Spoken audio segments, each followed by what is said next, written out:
This year, it's my extraordinary pleasure to present the 2017 Yale Mental Health Research Advocacy Award to Kitty Dukakis, and I want to thank her very much for traveling down from Boston today with her husband to join us. I'd like to say a few words about her and then share some other words that people have given to us to share, and then we'll present the award. Mrs. Dukakis was born in Cambridge, and she came from a very musical family where her father was a violinist and an associate conductor of the Boston Pops. She attended Lesley College and was married in 1963, has 3 children, went on later for advanced education in communications and obtaining a social work degree, and she had has had a very active career in activism. And you know, this looks like a reasonably simple life, you know, not that remarkable. It's very kind of very nice and fulfilling, must have been very, full. But there were some other things that were going on as this was taking place. Obviously, she and her husband were probably one of the most important political couples in the United States, and she was very much a partner, as Governor Dukakis was first in the House of Representatives, then Governor of Massachusetts, and then ran for president. And to have the life of the first slide and then to have this slide is really a storybook, suggests a storybook life where everything is easy and everything comes naturally to you, and you move from success to success, from achievement to achievement. And this is all true, this is all characteristic of her, but obviously there was a lot more to her life, a lot that was below the surface and not obvious to a lot of people, but after a while, she very courageously came forward to tell her story about how she struggled with drugs and alcohol, how at various times she was very severely depressed, how she even threatened her own life as a result of her extreme distress related to mood disorder. And she took the courageous and important step of taking her own distress and the challenges that she faced in her own experiences of recovery and sharing those with others in a number of important books. The first, Now You Know, in which she discloses a number of the symptoms and problems that she struggled with. And then in a very important book for our field about shock, the healing power of electroconvulsive therapy, and where she talks about her own experiences and the experiences of many others as they went through electroconvulsive therapy, but particularly her own experience of having her life transformed as for the first time she had a fully effective treatment for her mood symptoms. And one of the things that I think is extremely important about this book is how well informed it is and how balanced it is. That in advocating that people get effective treatment, using treatments like electroconvulsive therapy, that they should understand that there are some risks and some side effects of these procedures that people should be prepared to deal with. So that on the one hand, it's a very simple procedure, that the brain is stimulated electrically while a person is anesthetized, a therapeutic seizure is induced, and as people recover from that therapeutic seizure, they are given medicine so that they don't move at all, so that there's no jerking or shaking or anything like that. But as they recover and their mood improves, they may have some memory impairment, is one of the side effects that people sometimes notice with with electroconvulsive therapy.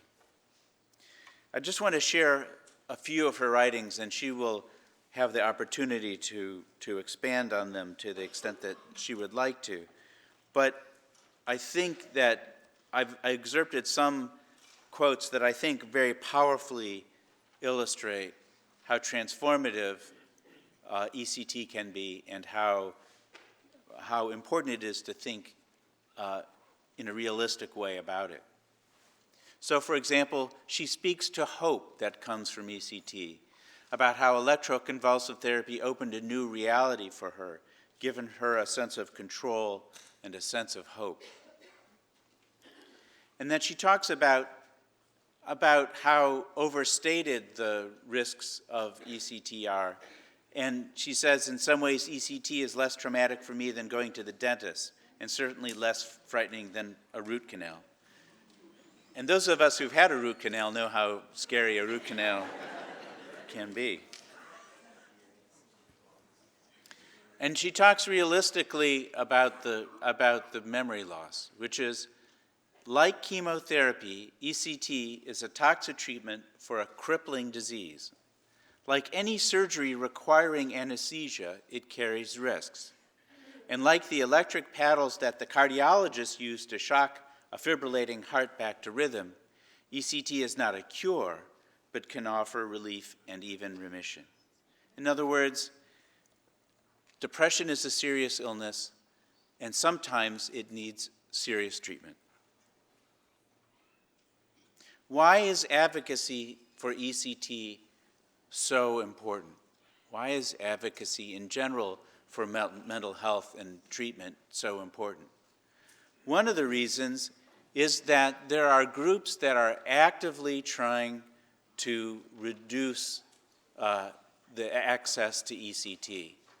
One of these groups is the Citizens Commission on Human Rights, which is a subsidiary organization of the Church of Scientology. And they have a national campaign. It's a long-standing campaign. At various times, they've focused on particular communities and tried to get the communities to pass law to prevent the access to ECT. And in various states, they've succeeded.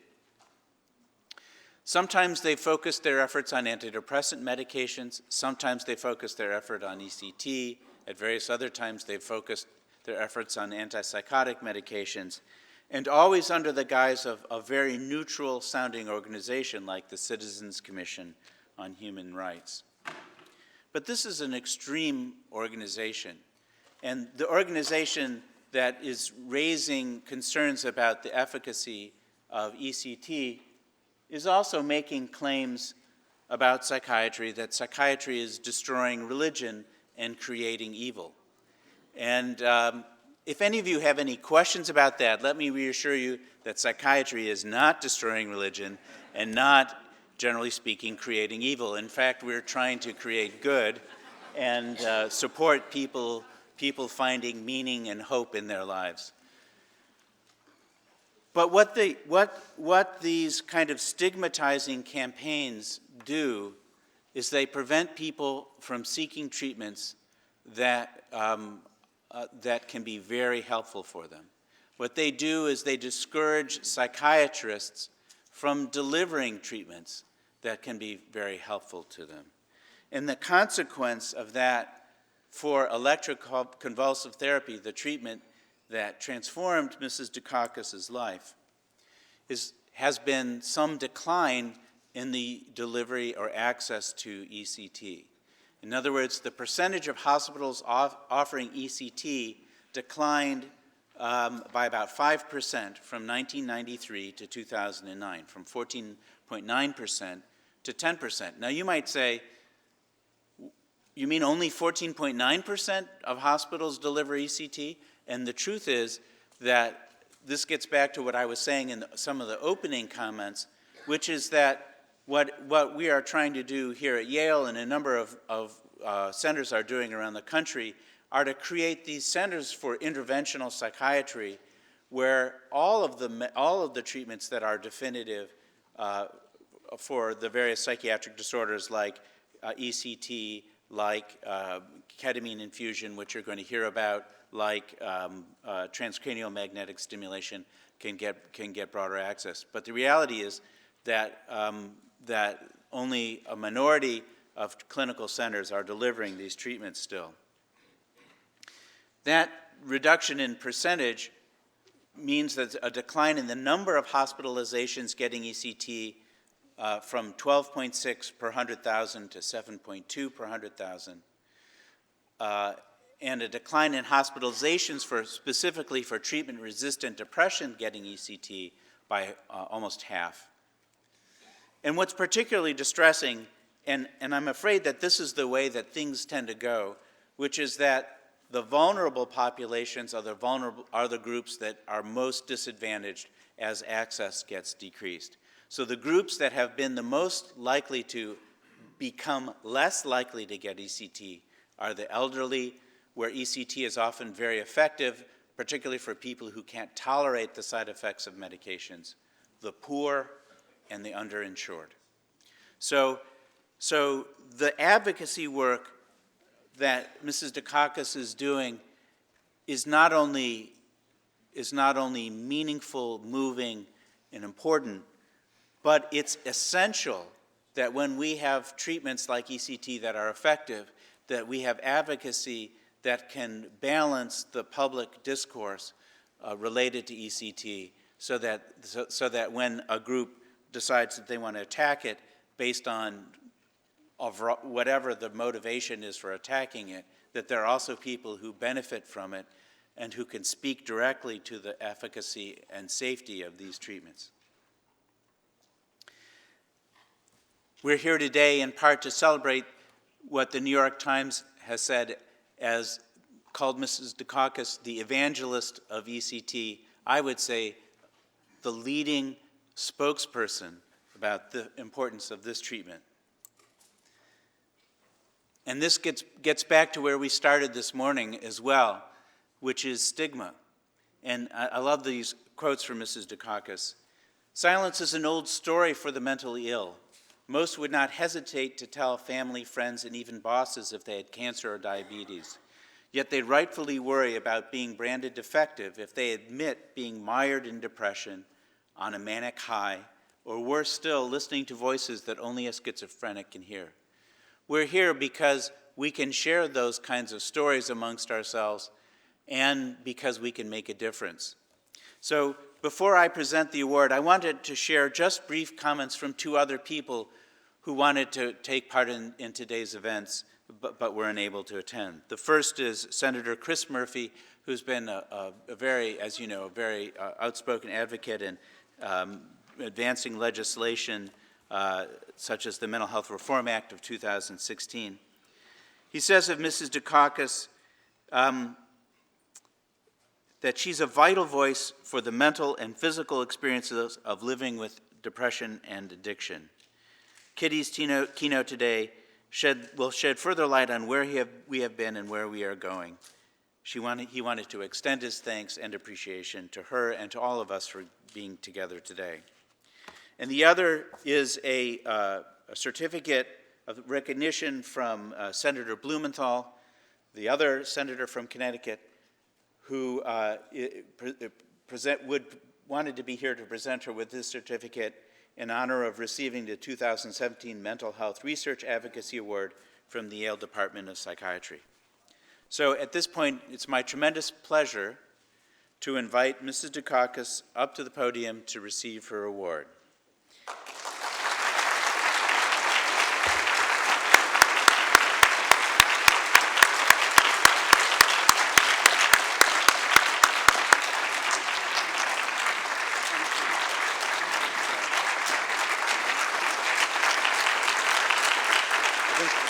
They're going to want to get a picture of us with the plaque.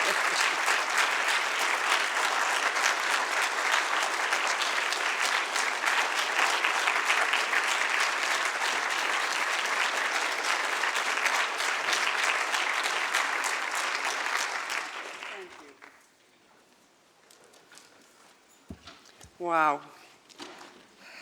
Thank you so much for that wonderful introduction, Doctor.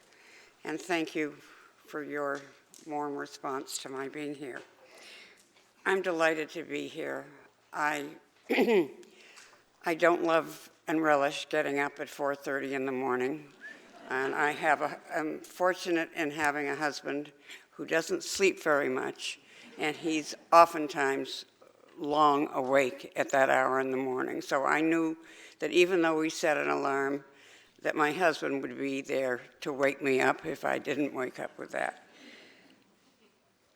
It has been a long journey. Several things have happened in the last 2.5 or 3 weeks that I need to mention.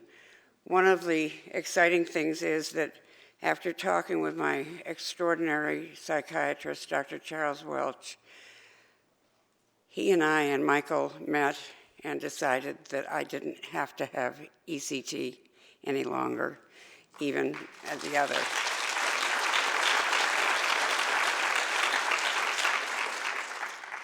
And there are many things that I want to talk about that have been a part of my life. I'm particularly grateful that Michael's with me today and has been a partner during the ups and downs of my more recent life. One of the things you don't know is that he, or might not know, is that he ran in the marathon when I was a freshman in high school and he was a senior. He was not interested in freshman women at that point, and as he tells it, but I was out with a huge group from Brookline High School, which we both attended, and he was asking people along the route, not knowing how bad it would be for him, for water. He was terribly thirsty. And I ran into Brigham's on Beacon Street, which is no longer there, got a cup of water, and handed it to him. He doesn't remember that, but I do remember.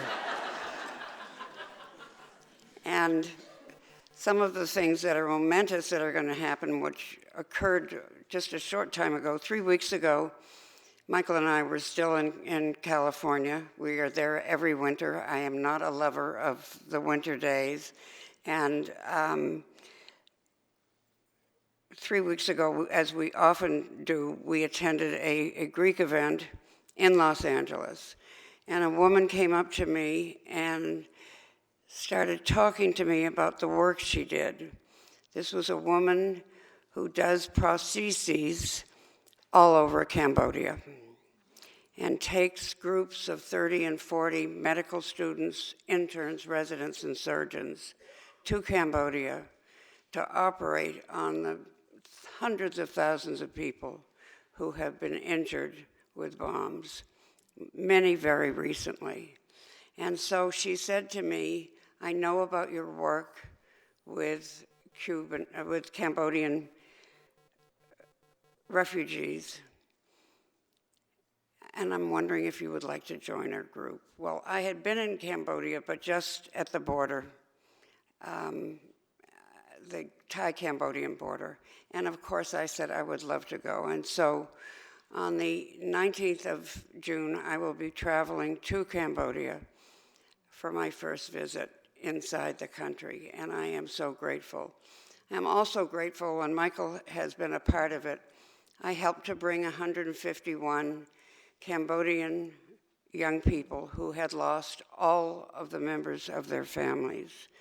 Mothers, fathers, sisters, brothers, grandparents, aunts and uncles had perished. And these were the survivors living in horrendous camps because I'd visited them on the border. And I got involved because I couldn't see the injustice of what was going on and knew that there were many of these youngsters who families in my home state of Massachusetts, and I'm sure in Connecticut as well, would help and sponsor. And so I made it part of my mission to meet with the American ambassador,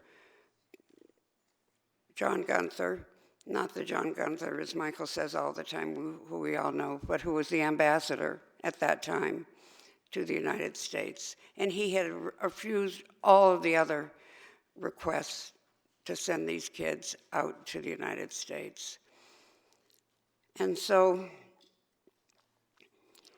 one of my favorite campaign stories has to do with the 151st youngster, because she had just gotten a letter from him thinking he was long gone. When I was back from Mission 1 to the border, as I wasn't a social worker, Michael reminded me that I was long before my social work days. And I went to see him knowing that his parents were survivors of the Holocaust. And I said to him, "You cannot refuse me. With your background, knowing that your parents survived, there are thousands of young people who are suffering today from physical and mental illness." And he looked at me and said, "I can't say no." And so within 2 weeks, these youngsters came to the United States. One of them, the 151st one, had a sister who survived and was working in a, Michael, I asked for Michael's help when my memory doesn't help me. What kind of, a what? Electronics company close to Boston. And she wrote a letter to me and to Michael at the State House saying she had just found out that her brother Bike survived. And she knew I was going back to the border in several weeks. Would I visit with him and try to help him out? And so because of this story, she found out how she could get in touch with me by going to a traffic circle in Lynn, Massachusetts, and looking for Dukakis bumper stickers. And figured if somebody had a bumper sticker with my husband's name on it, that he or she would probably know how she could get in touch with me. And somebody stopped, somebody who knew us, and gave her the information she looked for, Michael's address at the State House. And she wrote this extraordinary letter, and we invited her to come into the State House. And I went back to the Thai-Cambodian border. She had told me there were 2 priests who were waiting to meet me who would take me to the camp on the border 20 minutes away.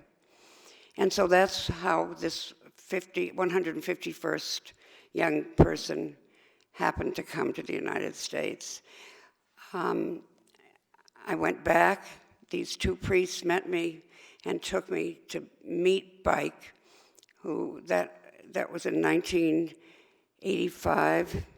I think that was the year. And Bike and his sister went to high school. A family took them in Linfield. Bike then went to Brandeis University and won great academic honors, but not enough to get him into medical school. And he came to Michael and he said, "Mike, I want maybe to be a nurse." And Michael said, "What about being a physician's assistant?"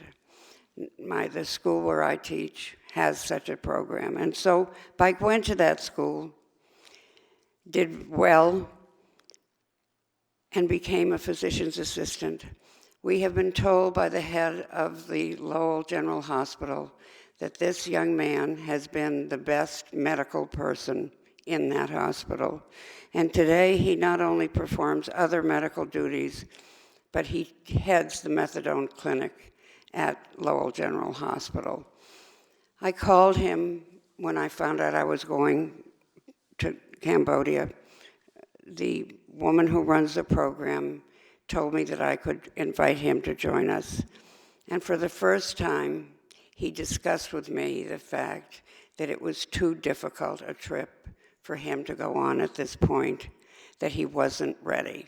He saw all of his relatives killed by the Khmer Rouge, but he is an extraordinary human being and medical person, and oftentimes Bike introduces me at events in the greater Boston area. I'm a bit of a crybaby, and the minute he opens his mouth, the tears start to flow because this kid who is just this tall and has a girlfriend from, Michael, help me, Laos. Michael keeps explaining to him that he marries many of his students, and he would be available to marry this couple who have been together for the last 5 years. We're kind of old-fashioned, being 83 and 80, and think people who live together for a long time maybe want to get married, but that is not the case with Bike. And he still tells me that he loves me, but he just isn't ready yet. And that's one of the stories that was a part of my life. The other thing that happened just 2 days ago was that, as I told you, I met with Charlie, with my husband, Charlie Welch, who Michael calls a saint of a man. My religion doesn't have saints, but his does. And he calls Charlie a saint. And he has been extraordinary, not only in my life, but in the life of thousands of other people. I first saw Charlie Welch at McLean Hospital. I'm sorry, at Massachusetts General Hospital. And when he transferred to McLean, I joined him there. It's a much longer ride, was a much longer ride for my treatments. But there is one quality that Charlie has that I often see missing in other psychiatrists, and I need to say this publicly. He follows every one of his patients from the beginning to whenever they're ready to leave. And it is something that is so very important. And I hope some of you who are just beginning your careers in psychiatry will recognize that people need treatment after they have had treatment. They need attention oftentimes, and that is why I started a support group that meets every month in our home. And we will continue to do that, because so often the 4 major people in this group, including myself, but not myself because I had Charles Welch, have not seen their psychiatrists after they finish treatment. And it needs to be a continuing part of what happens.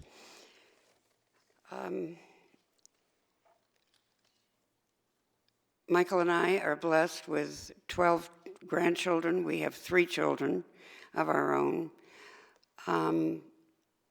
All 3 of them at this point are working in some ancillary way with mental health patients. My son just started a new job as head of the Kenneth, am I going to say his Schwartz Foundation. When Ken was a young man in his early 40s, he was working for Michael, and I was very close to him when we did work on Holocaust studies. And he died at the age of 42 of lung cancer, never having smoked. And John Dukakis, our son, who is about to turn 58, is heading that unit as of a week and a half ago. And I am very grateful for that. Our middle child, Andrea, is not involved directly with mental health, but she has done many articles for NPR in Denver with people who have suffered in the prison systems in her state and have had enormous mental health issues. And the youngest one is Kara Dukakis. Andrea has 2 children. John has 7 children, 8 right now. I'm sorry, I missed the oldest one. And Kara Dukakis has 2 daughters, both of whom have my father's musical genes. And the youngest one, at the age of 7, almost 8, was composing music and started playing the piano. And she is, I have to say, as her grandmother, extraordinary.